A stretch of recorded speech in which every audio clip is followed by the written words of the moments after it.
Alors tout d'abord, un grand merci encore une fois cette année de nous accueillir au groupe Epsilon. Deux thématiques d'actualité sont au menu. Évidemment, c'est des thématiques qui ont trait au développement des compétences. Alors en premier lieu, le transfert des savoirs entre un expert et un successeur. La recherche est réalisée dans un département des technologies de l'information d'une importante multinationale du domaine des transports.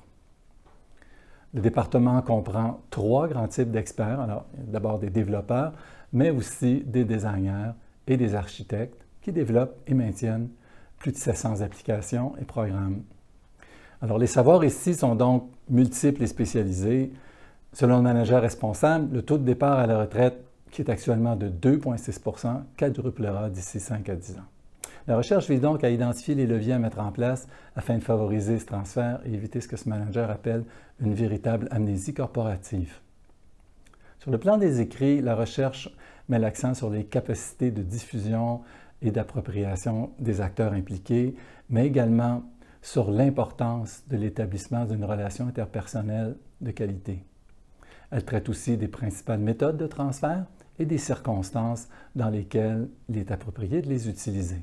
Côté balisage ou benchmarking, 3 grandes entreprises ont été visitées à l'intérieur desquelles plusieurs bonnes pratiques, notamment liées aux méthodes, aux processus et aux outils favorisant le transfert, ont été répertoriés.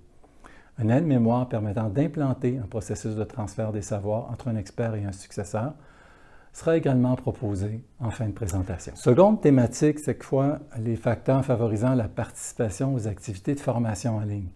Cette fois, la recherche a lieu à l'intérieur d'un centre d'appel d'une importante compagnie canadienne du domaine des télécommunications.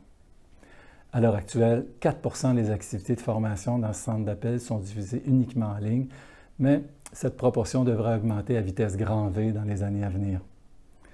Certaines données inquiètent cependant le manager responsable.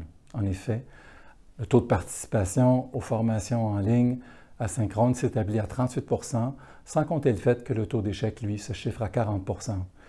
La vingtaine d'entrevues réalisées permettent d'ailleurs de cibler certains des problèmes rencontrés, notamment en matière de facilité d'utilisation, de soutien du milieu et du caractère adéquat de l'environnement de travail.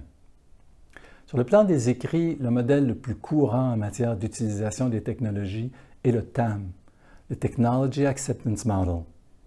Initialement développé en 1986, il a fortement évolué au cours des 30 dernières années. Il constitue, selon plusieurs chercheurs, le modèle le plus fréquemment utilisé en matière d'apprentissage en ligne.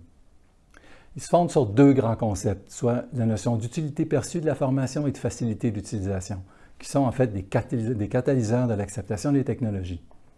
Côté balisage, les finissants à la maîtrise ont visité 3 entreprises à l'intérieur desquelles le taux de participation aux formations en ligne est exemplaire.